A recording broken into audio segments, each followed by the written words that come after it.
Hello mga ka-garden! Ibabahagi ko po sa inyo kung paano magpitas ng mustasa na hindi natin binubunot para sa susunod ay makapag-harvest po ulit tayo. Ang gagawin nyo lang, gumamit po kayo ng gunting. Guguntingin nyo lang po yung mga malalaking dahon dito sa pinakaibaba. Tapos mag-iiwan po kayo ng dahon dito sa pinakailalim. Para sa susunod ay meron na naman po kayong mapitas.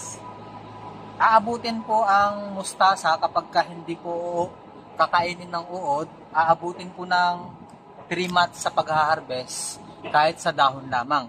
Para sa susunod, hindi po kayo mag-aantay ng 1 buwan para makapagpitas ng halaman. Kaya dahon lang muna ang inyong pipitasin. Ganyan po. Sana po ay meron kayong konting natutunan. Maraming salamat.